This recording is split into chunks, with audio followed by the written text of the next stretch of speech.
मैं शपथ लेता हूँ कि विद्यार्थी मेरा धर्म है, मानवता की सेवा करना मेरा परम उद्देश्य है, राष्ट्र की उन्नति में मैं सदैव तत्पर रहूँगा, अपने कर्तव्य मार्ग पर आगे बढ़ते हुए एक स्वच्छ, सुंदर तथा भ्रष्टाचार मुक्त भारत का निर्माण करूँगा।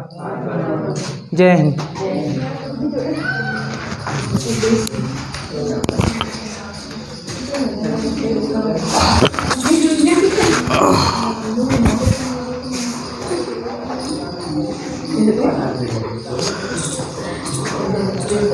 तो मध्यकालीन भारतीय इतिहास हम लोग पढ़ रहे थे। मध्यकालीन भारतीय इतिहास में आज हम लोग इतिहास की कुछ ऐसी विचित्र घटनाओं की चर्चा करेंगे। दुनिया का सबसे ज़्यादा क्रूर शासक हुआ है मध्यकालीन इतिहास में ही, तो वो सब भी हम लोग आज यहाँ चर्चा करेंगे। उसकी क्रूरता की जो है कहानी बताएंगे, किस तरीके से क्रूरता थी उसके अंदर। तो पहले अब तक हम लोगों ने अरब आक्रमण देखा। हमारा मध्यकालीन इतिहास वैसे तो 712 से शुरू हो जाता है, जब अरब आक्रमणकारी मोहम्मद बिन कासिम भारत आता है। प्रथम सक्सेसफुल आक्रमण हुआ अरब आक्रमणकारी का 712 ईस्वी में। लेकिन जो एक्चुअल मध्यकालीन भारत शुरू होता है, कब से शुरू होता है? 1206 से शुरू होता है। इस बीच काफ़ी जो है भारत में उतार चढ़ाव होता रहता है, तमाम आक्रमण होते हैं। अरब के बाद तुर्क आते हैं। तुर्क में आपने देखा महमूद गजनवी, जो कि 1000 से लेकर 1027 तक लगभग 17 बार आक्रमण करता है। उसके बाद में मोहम्मद गौरी आता है 1175 से लेकर के और 1206 तक। फिर मोहम्मद गौरी अपने सिपह सालार को जो है यहाँ पर नियुक्त करके जाता है भारत में। वैसे तो मोहम्मद गौरी के जो है 4 प्रमुख जो है उसके दास थे। दासों की संख्या बहुत होती थी, पहले लोग दास रखते थे अपने जो है साथ, और वो दास सबसे प्रमुख दास जो थे मोहम्मद गौरी के 4 प्रमुख थे। एक तो यल्दूज था, एक कुबाचा था, नाम याद रखना, अभी ये सब नाम आएंगे। एक तो यल्दूज था, किसका दास था? गौरी का, ठीक है। और एक कुबाचा था, एक था कुबाचा, और दूसरा था आपका ऐबक, कुतुबुद्दीन ऐबक, और एक था बख्तियार खिलजी। कौन था? बख्तियार खिलजी। ये खिलजी वंश से अलग है, अभी आगे हम लोग खिलजी वंश पढ़ेंगे, उससे अलग है। तो ये 4 प्रमुख दास थे किसके? मोहम्मद गौरी के, यल्दूज, कुबाचा, ऐबक और बख्तियार खिलजी। बख्तियार खिलजी तो निपट जाता है। ये जो है उसका एक बहुत ही क्रूर सेनापति था मोहम्मद गौरी का, जो बिहार और बंगाल तक आक्रमण करता है। और मैंने बताया था कि इसने जो है विक्रमशिला और नालंदा विश्वविद्यालय को जलाया था, नष्ट किया था। बहुत सारी बौद्ध साहित्य थे नालंदा विश्वविद्यालय में, उसको सब आग लगा दिया था, जला दिया था। तो ये इसलिए इसका इतिहास में इसलिए क्रूरतम शासक माना गया है, क्योंकि इसने भारतीय संस्कृति को नुकसान पहुंचाया था। चलो मार काट करो कोई बात नहीं, लेकिन तुमने पूरा विश्वविद्यालय जला करके राख कर दिया, जहाँ पर बहुत सारे पांडुलिपियाँ रखी हुई थी, बहुत सारी सूचनाएं थी, बहुत सारे ग्रंथ रखे हुए थे, सब आग के हवाले कर दिया। तो बख्तियार खिलजी वहाँ 1200 मतलब लगभग 4-5 तक जो है शासन करता है। कहाँ पर? बंगाल में। और वहाँ पर उसकी हत्या हो जाती है, तो ये ख़त्म हो जाता है। अब बचते हैं 3, मोहम्मद गौरी के 3 जो है गुलाम बचते हैं। अब लास्ट जो उसका अभियान रहता है 1205 और 1206 के बीच में, मोहम्मद गौरी गजनी से आता है। किसके खिलाफ करता है? खोखरों के विरुद्ध। कौन? खोखर कौन? जो जाट थे, पंजाब वाले क्षेत्र के जाटों के विरुद्ध करता है। तो उसमें जो है ऐबक जो है और यल्दूज वगैरह, और इसके अलावा एक था इल्तुतमिश, ये सब जो है सहयोग करते हैं। तो इल्तुतमिश काफ़ी वीरता से लड़ता है, और इल्तुतमिश दास रहता है ऐबक का। इल्तुतमिश किसका दास रहता है? ऐबक का। तो गौरी कहता है कि आने वाले समय में इल्तुतमिश को दासता से मुक्ति दे देना, ठीक है। तो यहाँ कहानी थोड़ा ध्यान रखना, अभी आगे ये कहानी चलेगी। तो इस तरीके से 1206 ईस्वी में गौरी की हो जाती है हत्या। खोखरों ने उसकी हत्या कर दी। किसने? खोखरों ने, जाट सरदारों ने जो है मोहम्मद गौरी की क्या कर दी? हत्या। तो यहाँ से मोहम्मद गौरी का चैप्टर एंड हो जाता है। अब सत्ता संघर्ष शुरू होता है किसमें? यल्दूज, कुबाचा और ऐबक में। एल्दोज, कुबाचा और ऐबक में। बख्तियार खिलजी तो निपट गया पहले ही, ठीक है, तो ये ख़त्म, इसकी कहानी ख़त्म हो जाती है। बचते हैं एल्दोज, कुबाचा और ऐबक। अब ऐबक जो था ये चूँकि भारतीय अभियान में काफ़ी सहयोग किया था, तो जाहिर सी बात है कि जो हिंदुस्तान वाला क्षेत्र था किसके हाथ में आया, ऐबक के हाथ में आया। अब ये सिद्ध हो गया था कि ऐबक जो है हिंदुस्तान में शासन करेगा, ठीक। और एल्दोज को जो है मिलता है गजनी वाला क्षेत्र, एल्दोज को क्या मिलता है, गजनी वाला क्षेत्र, और कुबाचा को मिलता है सिंध और मुल्तान वाला क्षेत्र। मानचित्र में आप इस तरीके से समझ सकते हो। ये मैं अभी बंटवारा इसलिए कर रहा हूँ क्योंकि ये सब कहानी अभी आगे जो है प्रभावित करेंगे, भारतीय इतिहास में जो है प्रभाव डालेंगे, इसलिए इनको भूमिका में बताना जरूरी है। देखो यहाँ पर है तुम्हारा क्या, लाहौर, यहाँ पर क्या है, लाहौर, और यहाँ पर कहीं है अफगानिस्तान में गजनी, यहाँ पर क्या है, गजनी। ये इस तरीके से पहले था तुम्हारा भारत, यहाँ तक पूरा भारत था, और ये था सिंध प्रांत, ये क्या था, सिंध, और ये था मुल्तान वाला क्षेत्र, ठीक है। सिंध और मुल्तान वाले क्षेत्र पे किसका कब्जा था, कुबाचा का, याद रखना, सिंध और मुल्तान वाले क्षेत्र पे किसका कब्जा था, कुबाचा का। और ये गजनी वाला क्षेत्र है, इस पे किसका कब्जा था, यल्दूज का, इस पे था यल्दूज का कब्जा। और ये लाहौर वाला क्षेत्र था जो दिल्ली सल्तनत यहाँ तक विस्तृत थी, इस पर कब्जा किसका था, ऐबक का, कुतुबुद्दीन ऐबक का। कुतुबुद्दीन ऐबक जो है 1206 ईस्वी में, चूँकि हमको भारत का इतिहास पढ़ना है तो इन सबको हम यहाँ नहीं पढ़ेंगे, लेकिन ये अभी प्रभाव डालेंगे भारतीय इतिहास में, तो इनको, इनका नाम याद रखना है, इनका क्षेत्र याद रखना है, ठीक। तो कुतुबुद्दीन ऐबक जो है 1206 ईस्वी में गद्दी नशीन होता है। कहाँ पर, वो अपनी राजधानी बनाता है लाहौर को, अपनी राजधानी किसको बनाता है, लाहौर को, ठीक है। लाहौर को अपनी राजधानी कौन बनाता है, कुतुबुद्दीन ऐबक। कुतुबुद्दीन ऐबक को दिल्ली सल्तनत का संस्थापक कहा गया है। क्या कहा गया है, संस्थापक। देखो मैं जो नोट्स देता हूँ उस नोट्स में कुछ बातें छूट जाती हैं, पढ़ाते समय बहुत सारी बातें दिमाग में आती हैं, क्योंकि जो है जब लिखते हैं तब दिमाग इतना ज़्यादा नहीं खुलता है, लेकिन जब हम पढ़ाते हैं तो बहुत सारी चीज़ें जो हमने बहुत पहले पढ़ रखी हैं वो भी आ जाती हैं दिमाग में, इसलिए साथ में लिखा करो जो बातें नोट। इसलिए मैं कहता हूँ नोट्स जो मैं देता हूँ एक दिन पहले उसको एक बार पढ़ लिया करो, उससे क्या रहेगा कि जो बातें नोट्स में नहीं होंगी और यहाँ मैं बताऊँगा तो उन्हें आप नोट्स अपने नोटबुक में नोट करते रहोगे तो उससे फ़ायदा आपको होगा। तो ऐबक जो है भारत में दिल्ली सल्तनत का संस्थापक माना गया है। क्या माना गया है, दिल्ली सल्तनत का संस्थापक। दिल्ली सल्तनत की स्थापना कौन करता है, कुतुबुद्दीन ऐबक। पूरा नाम था इसका कुतुबुद्दीन ऐबक। कब करता है, 1206 AD में, 1206 ईस्वी में, ठीक। लेकिन ये एक ऐसा शासक था जो परमिशन नहीं लेता है। उस समय जितने भी मुस्लिम शासक थे वो बगदाद के खलीफाओं से परमिशन लेते थे। तो बगदाद के खलीफा से क्या लेता था, जो है परमिशन लेते थे, बगदाद के खलीफा से परमिशन लेते थे कि हम जो है मुस्लिम राजा होकर के क्या करेंगे, शासन करेंगे। खलीफा क्या होते थे, धार्मिक गुरु टाइप के होते थे धर्म के, जैसे आज के समय में हमारे हिंदू धर्म में शंकराचार्य होते हैं, बौद्ध धर्म में इस तरीके से जो है धर्म के बड़े बड़े बौद्ध भिक्षु होते हैं। तो ऐसे ही खलीफा जो है उस समय मुस्लिम, आज भी हैं खलीफा क्या होते थे, चूँकि अरब क्षेत्र में जो है मुस्लिम सत्ता के बहुत बड़े सर्वोच्च नेता लीडर होते थे, तो उनसे जो है खिलात लेना, जो है खिलअत बोलते थे उनसे, जो है खिलअत मतलब होता है क्या लेना, परमिशन लेना। अरबी भाषा में कहते हैं खिलअत मतलब परमिशन लेना। उनसे परमिशन लेना पड़ता था कि हम शासन सत्ता संचालित करेंगे। लेकिन ऐबक कभी अपने आप को राजा नहीं घोषित किया, सुल्तान नहीं घोषित किया कभी, क्योंकि उसने खिलअत लिया ही नहीं था। किससे, खलीफा से खिलअत लिया ही नहीं था।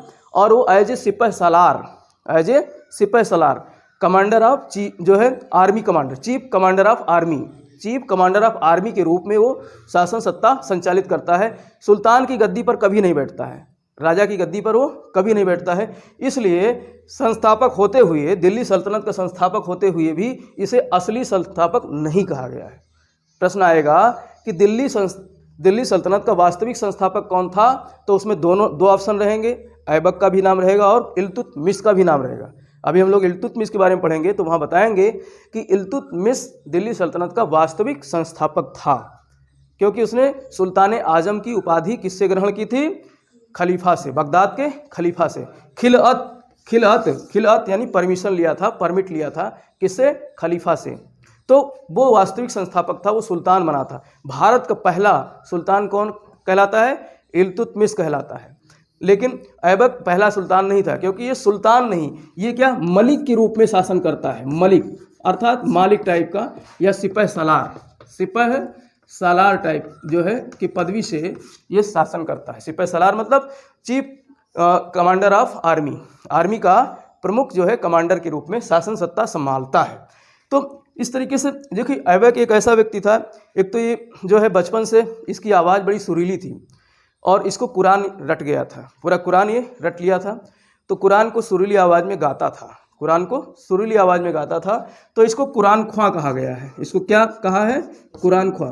भाई ये लोगों में प्रसिद्ध था कि जो है जो पब्लिक थी उसमें प्रसिद्ध था कुरान ख्वां नाम से, क्योंकि कुरान को ये क्या करता था? मुँह ज़बानी लोगों को सुनाया करता था और सुरीली आवाज़ में गाता था।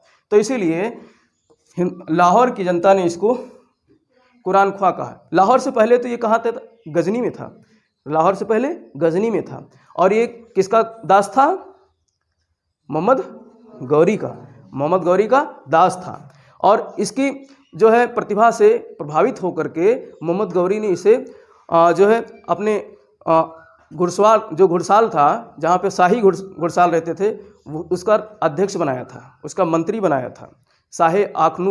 शाही आखनूर बना करके उस पद पर प्रतिष्ठित किया था। किसने? गौरी ने। जो दरबार के, जो राजा के दरबारी जो घोड़े होते थे, उनकी जो है देखभाल करने वाले लोगों का अध्यक्ष बनाया था, मंत्री बनाया था। तो ऐसे मतलब ऐबक वहीं से जो है काफ़ी प्रतिभाशाली था। तो गजनी से ही इसको जो है शाही आखनूर का जो है पदवी दिया गया था और कुरान ख्वां। और ये जो है बहुत ज़्यादा दानी था, गरीबों को दान भी किया करता था। तो गरीबों को दान करता था, लाखों का दान करता था, तो इसको लाख बख्श कहा गया। क्या कहा गया है? लाख बख्श, लाखों का दान करने वाला, लाखों का दान करने वाला। तो इसीलिए इसको कहा गया है लाख बख्श। क्या कहा गया है? और गरीबों में बड़ा प्रचलित था, गरीबों की बड़ी सेवा करता था, दान तो करता ही था। तो हातिम की उपाधि भी गरीबों ने, मतलब आम जनता ने हातिम भी कहा, हातिम ताई के नाम से भी मशहूर था। हातिम ताई या हातिम भी कहा गया इसको। और इसके अलावा ये हाथियों का भी दान करता था, हाथियों का भी दान करता था। तो पील बख्श भी कहा गया इसको। क्या कहा गया? पील बख्श। तो ये आपको पदवी याद रखना है, इतिहास में प्रश्न आते हैं, पूछा जाएगा। कुरान ख्वां किसको कहा गया है? ऐबक को। लाख बख्श किसको कहा गया है? ऐबक को। पील बख्श किसको कहा गया है?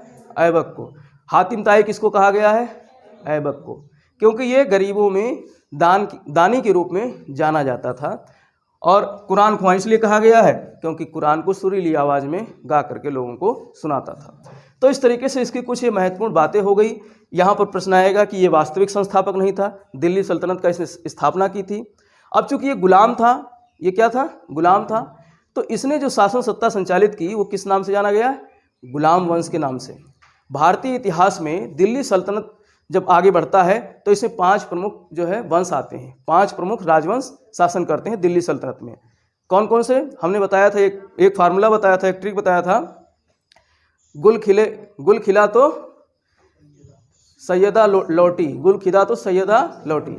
अब गुल कह सकते हो या गुलाब कह सकते हो। गुलाब खिला तो सैयदा लौटी, यानी गुलाब खिल गया, सैयदा कहीं गई होगी, लौट के आ गई। गुलाब खिला तो सैयदा लौटी। गुलाब का मतलब क्या हो गया? गुलाम वंश। खिला का मतलब खिलजी वंश। तो का मतलब तुगलक वंश। सैयदा सैयद वंश और लौटी लोधी वंश। तो ये 5 राजवंश जो है बारी बारी से लगभग 320 वर्ष तक क्या करते हैं? शासन करते हैं। किसमें? दिल्ली सल्तनत में। इनको आप याद रखना, ये क्रम लगाने के लिए आ जाता है। पहला कौन सा? गुलाम वंश। पहला कौन सा? गुलाम वंश। गुलाम वंश ये शुरू होता है 1206 से लेकर के 1290 तक। 1206 से लेकर के 1290 तक। दूसरा है खिलजी वंश। दूसरा क्या है? खिलजी वंश। खिलजी वंश 1290 से लेकर के लगभग ये 1320 तक, 1320 तक। और तीसरा है तुगलक वंश। गुलाब खिला तो, हाँ, तीसरा है तुगलक वंश। तुगलक वंश का कार्यकाल क्या है? 1320 से 1414 तक, 1320 से 1414 तक। इसलिए तो कहता हूँ पढ़ के आया करो, ये सैयद वंश है।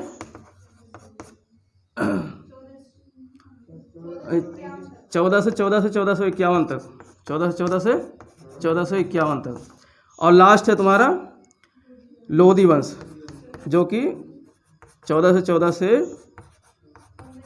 1526 तक, 21 अप्रैल 1526 तक ये चलता है लोधी वंश। तो इस तरीके से 320 वर्ष तक ये शासन रहता है, लगभग 320 वर्ष तक। 1206 से शुरू होता है, 1526 में खत्म होता है। अब इसमें सबसे बड़ा कार्यकाल किसका है? देखो, बीच वाले का है। किसका है? बीच वाले का, तुगलक वंश का। 1320 से 1414 तक, ये लगभग 94 वर्ष तक शासन होता है। किसका? तुगलक वंश का। और सबसे छोटा खिलजी वंश मिलेगा आपको 1290 और 1320, यानी 30 वर्ष तक। सबसे छोटा कार्यकाल किसका है? खिलजी वंश। तो प्रश्न यहाँ से भी पूछ लेता है कि दिल्ली सल्तनत में सबसे अधिक शासन किसका रहा है? तुगलक वंश का। और सबसे कम शासन किसका रहा है? खिलजी वंश का। तो ये प्रश्न यहाँ से आते हैं, इसलिए मैंने इसके टाइम टेबल लिखा दिया है। बस खाली इनके टाइम टेबल को याद रखना कि सबसे अधिक किसका है? तुगलक वंश का, और सबसे कम किसका है? खिलजी वंश का। तो ये याद रखना आप जो है। अब इसमें हम लोग गुलाम वंश पढ़ रहे थे। गुलाम वंश की स्थापना किसने की? कुतुबुद्दीन ऐबक ने 1206 ईस्वी में। और राजधानी कहाँ बनाया? लाहौर। लाहौर को अपनी राजधानी बनाया। और इसने जो है ना तो अपने नाम का जो खुतबा पढ़वाया, ना ही कोई सिक्के जारी किए, ना ही जो है किसी प्रकार से इसने जो है कोई जो है ऐसा काम किया कि इसको वास्तविक संस्थापक कहा जा सके। तो इसने स्थापना तो कर दी और मात्र 4 वर्ष तक ये शासन किया, 1206 से लेकर के 1210 ईस्वी तक। अब ये पोलो खेलता था, खिलाड़ी था। पोलो एक ऐसा खेल होता है, घोड़े पर बैठ करके जब एक खेल खेला जाता है, बड़ी सी स्टिक लेते हैं और घोड़े पर बैठते हैं, फिर गेंद को मारते हैं फील्ड में और गड्ढे में डाला जाता है। तो उसको पोलो कहते हैं। इसको क्या कहते हैं? पोलो।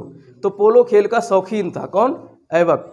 और घोड़े इसके पास अरब देश के थे, और अरब देश के घोड़े बड़े ताकतवर होते हैं, बड़े मजबूत होते हैं, बहुत तेज़ भागते हैं।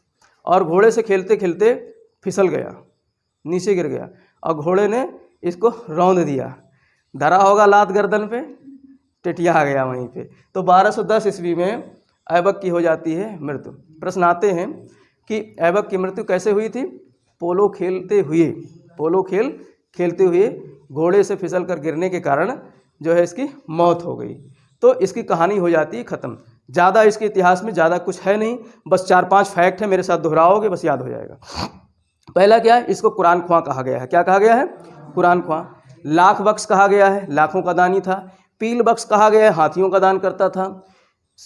और ये सिपह सालार और जो है मलिक के रूप में ही शासन सत्ता पर बैठा था। इसने किसी प्रकार से सुल्तान की उपाधि धारण नहीं की थी।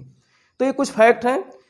इसके अलावा इसने ना ही सिक्के जारी किए, ना ही जो है अपने नाम के खुतबे पढ़वाए। खुतबे का मतलब ये होता है, जो राजा होता है वो नमाज से पहले लोगों को, मतलब लोगों के बीच प्रचलित करता है कि नमाज पढ़ने के दौरान आप राजा का अल्लाह के साथ नाम लोगे। जो राजा है, जो सुल्तान होता है, अल्लाह के साथ उस सुल्तान का भी नाम आपको लेना है। तो उसको बोलते हैं खुतबा पढ़वाना, यानी अपने नाम का जो है लोगों में प्रचलित करवाना कि हम ईश्वर द्वारा भेजे गए प्रतिनिधि हैं और आपके बीच जो है शासन सत्ता संचालित करते हैं। तो ये साधारण रूप से पब्लिक के बीच में रहा, एज ए कमांडर के रूप में शासन किया। बस इसी के साथ जो है इसकी कहानी हो जाती है यहाँ पर ख़त्म। इसके बाद में जो है, लेकिन बीच में थोड़ा सा और कुछ चीज़ें हैं, फैक्ट हैं, जो ज़्यादा इतिहास में आते हैं, लेकिन कहानी के रूप में आप समझ लो। जो एल्दोज था, एल्दोज भी ये चाहता था कि ऐबक जो है लाहौर में इस पर हम सत्ता स्थापित कर लें, और कुबाचा भी चाहता था कि लाहौर पे जो है आकर के हम कब्जा कर लें।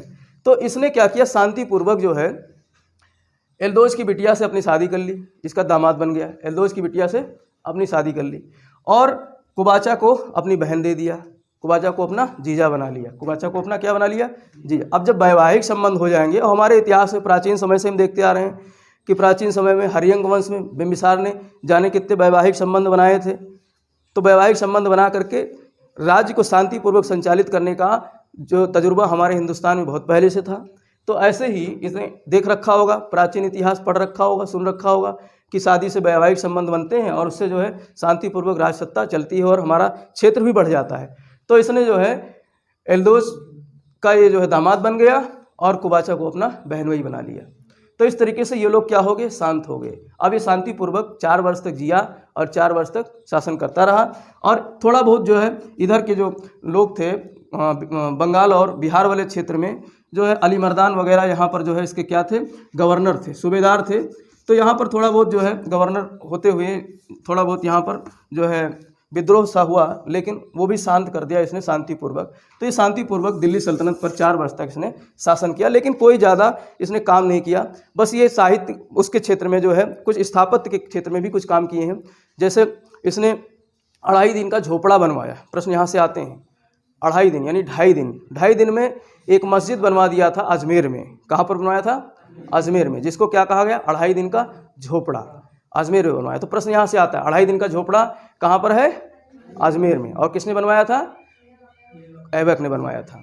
और इसने कुतुब मीनार का भी निर्माण शुरू करवाया था। अब कुतुबुद्दीन ऐबक इसका नाम था, तो अपने नाम से नहीं बल्कि इसके एक गुरु थे बख्तियार काकी, कुतुबुद्दीन बख्तियार काकी, जो सूफी संत थे, महात्मा थे। उनको ये जो है ऐबक के क्या थे? गुरु थे। तो उनकी स्मृति में, मरने के बाद उनकी स्मृति में इसने सोचा कि एक बड़ा सा मीनार दिल्ली क्षेत्र में जो है एक बड़ा सा मीनार बनाते हैं, जहाँ पर जो है इसका जो है हमारे गुरु हैं उनके स्मृति याद में बनाएंगे। तो वो बनाना शुरू किया था। 1 ही मंजिल बन पाया था, जैसे ही इसकी क्या हो गई? मृत्यु हो गई। और एक मस्जिद बनवाया था, कुबतुल इस्लाम मस्जिद। दिल्ली में ही एक मस्जिद बनवाया था, कुबतुल इस्लाम मस्जिद। और ये भारत का पहला मस्जिद है। तो प्रश्न आएगा, भारत का पहला मस्जिद कौन सा है? कुबतुल इस्लाम मस्जिद। क्योंकि इसके पहले भारत में मुस्लिम थे ही नहीं, भारत में मुसलमान थे ही नहीं। भारत में मुसलमान कहाँ से आना शुरू हुए? इसी तुर्क आक्रमण के साथ ही भारत में अब लोग जो थे जबरन या लालच देकर, लोभ दे करके लोगों को जो है मुस्लिम में कन्वर्ट किया जाने लगा। ये तुम लोग हिंदू हो, ध्यान रखना शिवानी, पहले से हिंदू रही हो, बाद में ये कन्वर्ट हुई हो यहाँ पे। तो इस तरीके से इनको कन्वर्ट किया जाने लगा। यहाँ पर जो हिंदू या जो गैर मुस्लिम थे भाई, जैन और बौद्ध, ये पूरा क्षेत्र ही बौद्ध धर्म में था। अफगानिस्तान वाला पूरा क्षेत्र ही जो है बौद्धिज्म था, बौद्ध धर्म के लोग थे यहाँ पर। ठीक है, बामियान क्षेत्र में आपने सुना होगा महात्मा बुद्ध की सबसे बड़ी मूर्ति थी जो है, लेकिन उसे अभी 2006 के आसपास में जो है बम से जो है वहाँ के जो है आतंकवादियों ने उड़ा दिया था, तोड़ दिया था। तो बामियान में जो है बुद्ध की दुनिया की सबसे बड़ी, वही पत्थर को काट करके पूरा पहाड़ी के एकाश्म पत्थर, एक ही पत्थर को काट कर बनाया गया था। तो ये पूरा बौद्धिज्म क्षेत्र था, लेकिन इन लोगों ने आकर के यहाँ पर जो है पूरा सिस्टम ही बदल दिया। तो इस तरीके से ऐबक जो है इसकी ये कहानी थी। इसने मतलब 2.5 दिन का झोपड़ा बनवाया, कुतुब मीनार का निर्माण शुरू करवाया। कुतुब मीनार 5 मंजिला है। पहला मंजिल किसने बनवाया था? ऐबक ने। और उसके मरने के बाद में 3 मंजिल बनवाए इल्तुतमिश ने। किसने बनवाए? इल्तुतमिश ने। और उसके बाद में जो है फिरोज शाह तुगलक आता है, तुगलक वंश का एक शासक। वो क्या करता है, बिजली गिर जाती है इस पर जो है, तो थोड़ा सा टूट जाता है, तो उसकी मरम्मत करवाता है और 1 मंजिल और बनवा देता है। तो फिरोज शाह तुगलक कुतुब मीनार के जो है 5वें मंजिल का निर्माण करवाता है। तो प्रश्न कभी कभी आ जाता है कि जो कुतुब मीनार है उसके निर्माण में कितने लोगों ने जो है अपनी योगदान दिया। तो कुतुबुद्दीन ऐबक शुरू करता है और फिरोज शाह तुगलक उसको सही करवाता है और 1 मंजिल और बढ़वाता है, और इल्तुतमिश भी उसको बनवाता है। 3 मंजिल इल्तुतमिश बनवाता है। तो 5 तल उसके बनते हैं, और वो उस समय दिल्ली का सबसे ऊंचा मीनार था, दिल्ली का सबसे ऊंचा। अब तो दिल्ली में बहुत सारे बड़े बड़े जो है मीनार होंगे। महरौली में, दिल्ली में एक पहले गांव था, दिल्ली में एक महरौली एक गांव था, अब तो शायद दिल्ली के अंदर आ गया। तो महरौली में ही एक जो है स्तंभ बनवाता है, मीनार बनवाता है। तो इस तरीके से इसकी कुछ कहानी थी ऐबक की। अब हम लोग आते हैं, ऐबक का एक बेटा था आराम शाह। ऐबक का एक बेटा था आराम शाह। आराम शाह नाम था तो आराम से ही रहेगा, इसके अंदर कोई ज़्यादा प्रतिभा नहीं थी। बेटे को गद्दी मिल गई, और लेकिन यहाँ पर जो है एक बदायूं क्षेत्र है, यहाँ पर एक क्या है, बदायूं में इल्तुतमिश जो है उसमें सूबेदार था। बदायूं में इल्तुतमिश क्या था? सूबेदार था, गवर्नर था। बदायूं का गवर्नर कौन था? इल्तुतमिश। अब ये जो है गुलाम वंश के संस्थापक ऐबक का क्या था? गुलाम था। गुलाम वंश के संस्थापक ऐबक का क्या था? गुलाम था।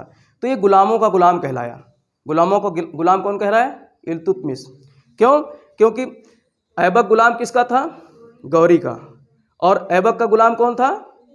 इल्तुतमिश। तो इसलिए इल्तुतमिश को क्या कहा गया? गुलामों का गुलाम। तो गुलामों का गुलाम था इल्तुतमिश। और इल्तुतमिश कहाँ का सूबेदार था? बदायूं का। राजा बनने से पहले बदायूं का, जो हमारे हिंदी प्रवक्ता प्रेम बाबू सर हैं, उन्हीं के शहर में क्या था? सूबेदार था, गवर्नर था। गवर्नर इस क्षेत्र का बदायूं, पहले मतलब बदायूं एक जो है छोटा सा सल्तनत था, छोटा सा राज्य था। उसका गवर्नर कौन था? सूबेदार। जैसे आज के गवर्नर होते हैं ना राज्यों में, राज्यपाल होते हैं, ऐसे ही राज्यपाल कौन था? इल्तुतमिश, बदायूं का। अब ये कहता है कि भैया अभी गुलाम वंश की स्थापना हुई है, गुलाम राजा बनेंगे। तुम कैसे बन गए? आराम शाह कैसे बन गए? 1210 ईस्वी में आराम शाह राजा बनता है ऐबक के मरने के बाद में। लेकिन ये जब सुनता है कि हमारे जो है ससुर जी एक्सपायर हो गए, भाई ये अपनी बेटी की शादी कर देता है इल्तुतमिश से। ये अपनी बेटी, देखो ये ऐसे कहानी चलती है। एल्दोज का दामाद कौन था? ऐबक। ऐबक का दामाद कौन था? इल्तुतमिश। ऐबक का दामाद इल्तुतमिश। ये तो बहनोई था। कुबाचा क्या था? बहनोई, यानी आराम शाह का फूफा था।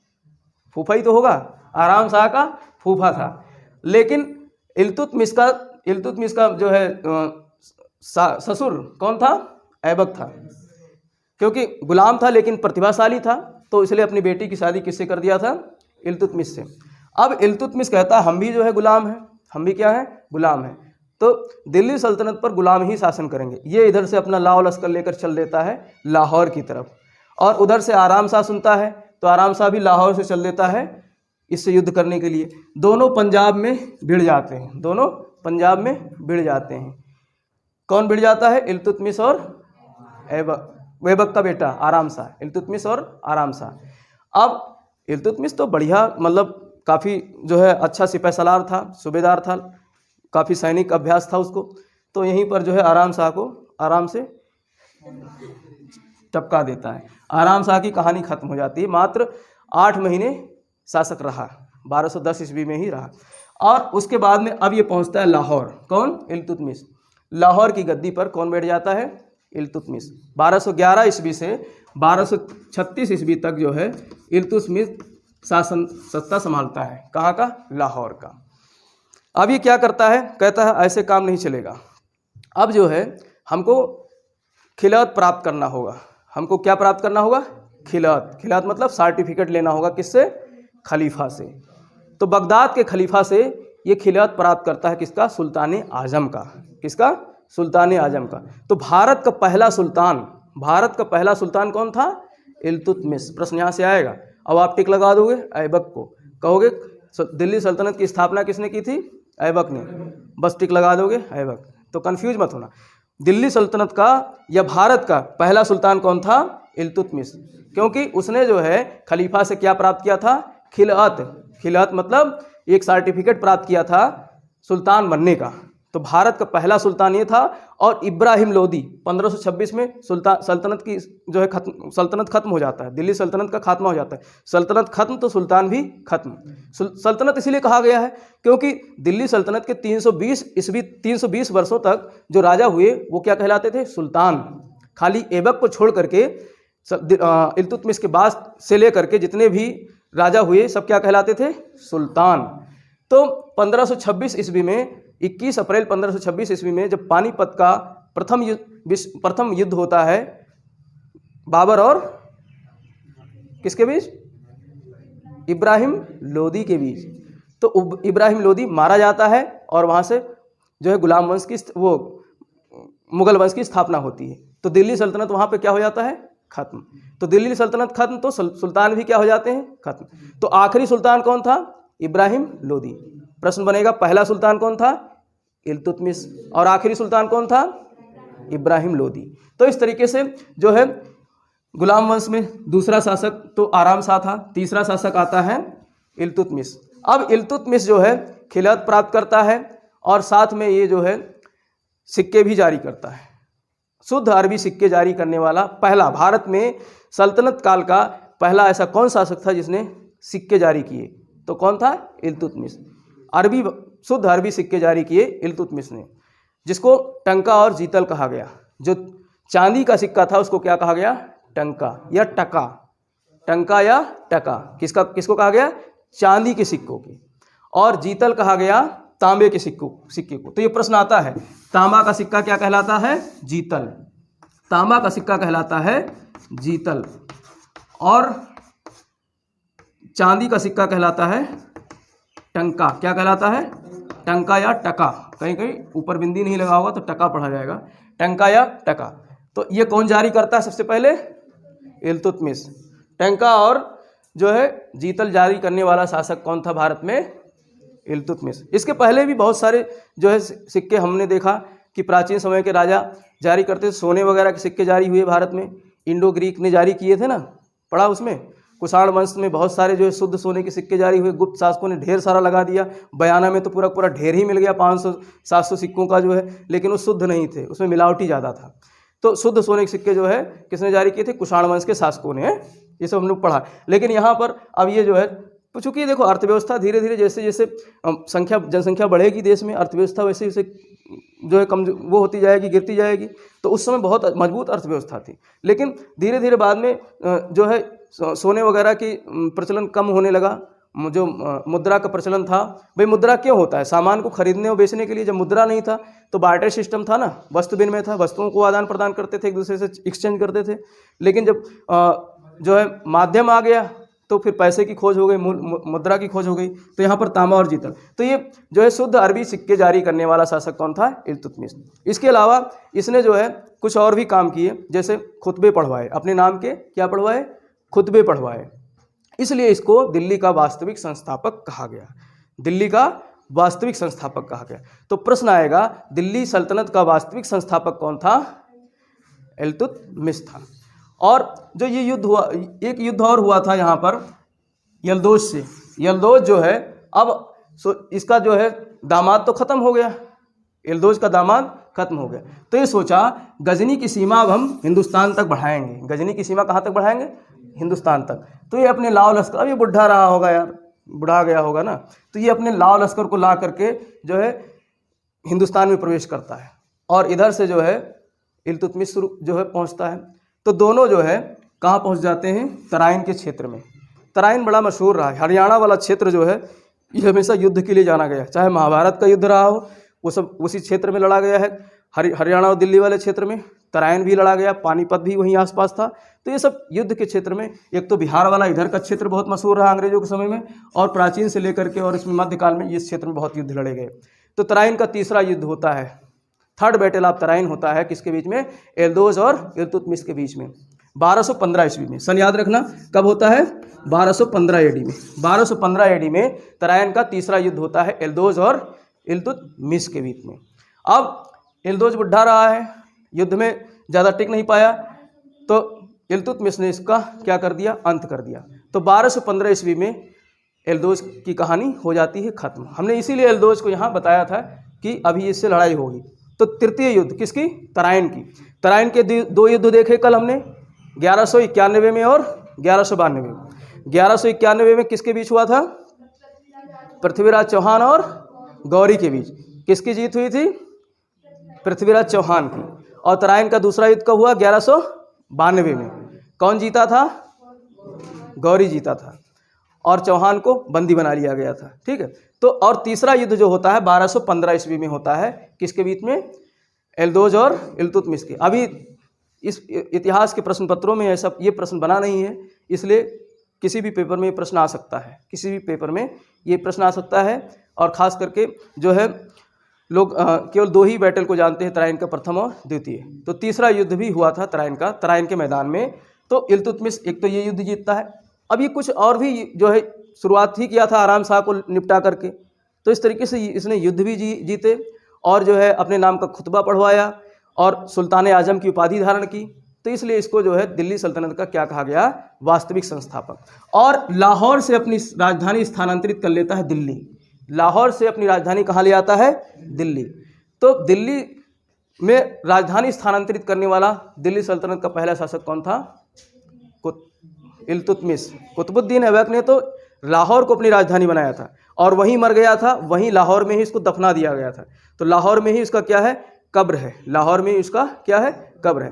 पहला मस्जिद बनवाया था किसने? ऐबक ने। लेकिन मकबरा बनवाने की परंपरा शुरू की थी इल्तुतमिश ने। मकबरा, मरने के बाद जो कब्र होता है उसके ऊपर गुंबद बनवा देते हैं, जैसे हमारे यहाँ निशान बनवाते नहीं हिंदू धर्म में, जिसको क्या बोलते हैं, चबूतरा टाइप का है। तो उस तरीके से जो है मुस्लिम धर्म में क्या बनवाते हैं? गुंबद बनवा देते हैं। क्या बनवा देते हैं? गुंबद। तो गुंबद, डोम या गुंबद बनवाने की परंपरा किसने शुरू की? इल्तुतमिश ने। वो अपने बेटे, उसकी बेटे की मृत्यु हो जाती है तो बेटे की जो है समाधि के ऊपर क्या बनवाता है? मकबरा बनवा देता है, गुंबद बनवा देता है, मकबरा बनवा देता है। और अपना जीवित रहते ही उसको पता था कि हमारे मरने के बाद कोई बनवाएगा नहीं, तो अपना मकबरा पहले ही बनवा के चला जाता है कि हम मरेंगे तो हमको यहाँ दफना देना, हमारा ये मकबरा है, गुंबद है। तो इस तरीके से जो है मकबरा कल्चर को कौन लेके आया था? इल्तुतमिश। भारत में ये सब कहाँ के? अरब, ईरान, फारस, उस क्षेत्र के जो है क्या थे? सब वास्तु थे। उस क्षेत्र के क्या थे? वास्तुकला के क्षेत्र थे, जो भारत में ला करके ये लोग क्या करते हैं? यहाँ पर शुरुआत करते हैं। तो इस तरीके से पहला मकबरा जो है बनने की परंपरा जो शुरू हुई, मतलब गुंबद किसने शुरू किया? इल्तुतमिश ने। मस्जिद तो पहले कुबतुल इस्लाम मस्जिद थी, जिसको बनवाया था ऐबक ने। ठीक। और इसके अलावा अतारकिन का दरवाज़ा और जो है जामा मस्जिद बदायूं में बनवाया था किसने? इल्तुतमिश ने। तो थोड़ा बहुत निर्माण कार्य इसने भी किया था और ये वास्तविक संस्थापक था और दिल्ली अपनी राजधानी जो है स्थानांतरित करता है। इसके समय की एक सबसे महत्वपूर्ण घटना है जो आपके नोट्स में नहीं है, उसको ध्यान रखना। एक जो है जियाउद्दीन मंगमरनी, एक शासक था, ईरान क्षेत्र का, और मंगोलिया अपने विश्व के नक्शे में देखा होगा, चलो इसको बनाते भी हैं। मंगोलिया में बड़ा खूंखार राजा था एक, मंगोलिया में चंगेज खां, आपने नाम सुना होगा, चंगेज खां का नाम सुना कि नहीं? शायद एक मूवी भी आई थी। देखो ये हमारा हिंदुस्तान है, ये क्या है? हिंदुस्तान है, ठीक है। और यहाँ पर कहीं जो है ये चीन है, ये पूरा क्या है? चीन। और इधर पे है कहीं मंगोलिया, यहाँ पर क्या और दूर है, ऊंचे है, ठीक है, मंगोलिया है। और ये क्या है? मध्य एशिया। ये क्या है? मध्य एशिया। तो चंगेज खां मध्य एशिया को रौंदता हुआ पूरा ईरान को खा जाता है, पूरा ईरान वगैरह को खा जाता है। और यहाँ का एक शासक का बेटा था जियाउद्दीन बर्नी। जियाउद्दीन बर्नी को खदेड़ते हुए वो आगे बढ़ता है, और चंगेज खां इतना ज़्यादा मतलब बहुत ज़्यादा खतरनाक, कुछ भी क्या कह सकते हो, बड़ा जालिम शासक था मंगोलिया का। मतलब वो अपने सैनिकों को बोल रखा था कि जो भी मिले, चाहे 1 साल का बेटा मिले, चाहे 50 साल का जो है प्रौढ़ मिले, चाहे 70 साल का वृद्ध मिले, सबकी मुंडी काटो और अपने भालों पर लटकाओ। जिसके भाले पे जितने ज़्यादा मुंडी टकेगी उसको उतने बड़ा पुरस्कार दिया जाएगा। और जो गर्भवती, यहाँ तक कि गर्भवती महिलाएं थी, उनकी मुंडी काट करके, उनके पेट चीर करके, बच्चे को निकाल करके और बच्चे को भी मार देता था। इतना खतरनाक इतिहास में। इसीलिए इतिहास में सबसे ज़्यादा क्रूर शासक सिद्ध हुआ है कौन? चंगेज खां, जो कहाँ का था? मंगोलिया का था। आपने एक मूवी देखी होगी, कौन सी? ये उसकी आई थी जो भल्लाल देव वाली, क्या नाम है कहानी मूवी का? बाहुबली। बाहुबली में कुछ काले से लोग जो है आक्रमण करते हैं ना, उसके समय में देखा होगा, एकदम बहुत क्रूर से रहते हैं, मतलब उड़ उड़ के मारते हैं, खूब भयंकर जो है एकदम भाला लेके सब काटते पीटते हैं। तो इसी टाइप का क्रूर जो है कौन था? चंगेज खां। तो चंगेज खां ऐसे आक्रमण करता और खदेड़ते हुए आता है जियाउद्दीन बर्नी को। ये 1221 की घटना है। कब की घटना है? 1221-22 की घटना है, 1221-22 AD की घटना है। चंगेज खां खदेड़ते हुए आता है जियाउद्दीन मंगबरनी को। किसको? जियाउद्दीन मंगबरनी को। अब जियाउद्दीन मंगबरनी सोचता है कि चलें दिल्ली। कहाँ चलें? दिल्ली, लाहौर, दिल्ली सल्तनत में चले इल्तुतमिश के पास, और उससे सहायता मांगता है कि हमको अपने पास शरण दे लो, और एक जो है आक्रांता मेरे पीछे पीछे आ रहा है खदेड़ते हुए। अब वो शरण तो दे देता है, लेकिन पीछे से संदेश आता है किसका? चंगेज खां का, कि अगर तुमने बर्नी को, जियाउद्दीन बर्नी को, मंगबरनी को अगर तुमने शरण दिया तो मंगबरनी तो मरेगा ही मरेगा, तुम्हारा पूरा हिंदुस्तान खा जाऊंगा। डर जाता है, सुन रखा था कि इतना खतरनाक, उसके सैनिक इतने खूंखार हैं, जहाँ चलते हैं पूरा लाशों के लाश ढेर बिछा देते हैं। तो इसने इतिहास में एक बहुत बड़ी समझदारी वाली काम की थी इल्तुतमिश ने, नहीं तो आज का इतिहास कुछ और होता। चंगेज खां का शासन होता और भारत पूरी तरीके से तहस नहस हो गया होता, मध्यकाल में ही खत्म हो गया होता, बनने से पहले ही। तो इसने एक सबसे बड़ी समझदारी की काम की कि जो मंगबरनी था उसको कहा बेटा सरक लो, तो उसको भगा दिया, और भाग करके वो आता है सिंध मुल्तान में, यहाँ पर आक्रमण करता। भाई अकेले तो था नहीं, पूरे सैनिक लेकर भागता था, तो सिंध पे आक्रमण कर देता है। अब ये कहता है कि मैंने वादा किया था, चंगेज खां कहता है कि अगर तुम उसको शरण दोगे तो फिर तुम्हारे लिए खतरा रहेगा। अब तुमने भगा दिया है, कोई बात नहीं, अब तुमको बख्श देते हैं। तो इसने हिंदुस्तान को बख्श दिया था। तो भारत को एक बहुत बड़े खतरे से किसने बचाया था? इल्तुतमिश ने समझदारी पूर्वक कार्य किया था। नहीं तो ये कहता कि हम भी तो सुल्तान हैं दिल्ली के, और आ जाओ, हम तो जो है शरणम गच्छामि वाले बात वो हैं। महात्मा बुद्ध कहता है शरणम गच्छामि, हमारे शरण में आ जाओ, आपको जो मोक्ष मिलेगा। तो ऐसी बात करता अगर, तो फिर भारत को ही लील गया होता कौन? चंगेज खां। लेकिन चंगेज खां के मंगोल आक्रमण से, कौन था? मंगोल था, मंगोलिया से आया था। तो क्या था? मंगोल था। मंगोलिया जो है ये चीन के बीच में फंसा हुआ एक जो है देश है, जिसको कहते हैं स्थल रुद्ध देश। कौन सा देश? लैंड लॉक देश मैंने बताया है। तो ये इस तरीके से एक बहुत बड़े खतरे से बचा लिया था किसने? इल्तुतमिश ने। तो ये कुछ कहानी है इल्तुतमिश के समय की। और यहाँ पर इल्तुतमिश के एक बेटी थी जिसका नाम था रजिया। वैसे तो इसके बेटे भी थे, लेकिन बेटे बड़े नकारा टाइप के थे। तो ग्वालियर अभियान पे जब इल्तुतमिश गया था तो अपनी बेटी को क्या बना गया था? मतलब उसको अपना जो है आने वाले समय में कि हमारे मरने के बाद में तुम्हें ही सुल्तान बनना है, शासिका बनना है। लेकिन पितरात्मक समाज था, वहाँ पर जो है महिलाएं इतनी ज़्यादा वो नहीं जो हो सकती हैं। और इसने एक और 40 अपने सरदारों की एक गुट बनाया था। 40 इसके भी तमाम गुलाम थे। 40 बड़े गुलामों का एक जो है समूह बनाया था, जिसको चहलगानी कहा गया, तुर्क चहलगानी कहा गया। 40 तुर्क सरदारों का एक समूह बनाया था। अब वो तुर्क सब मर्द थे उसमें, उनको सबको क्या जो है ये बात जो है नागवार गुजरी कि एक महिला हमारे ऊपर शासन करेगी। तो उन सब ने भी विरोध किया, लेकिन अल्टीमेटली बाद में फिर रजिया सुल्तान जो है शासिका बनती है। तो कल हम लोग जो है रजिया सुल्तान और जो है इस तरीके से आगे के लोगों की कहानी देखेंगे।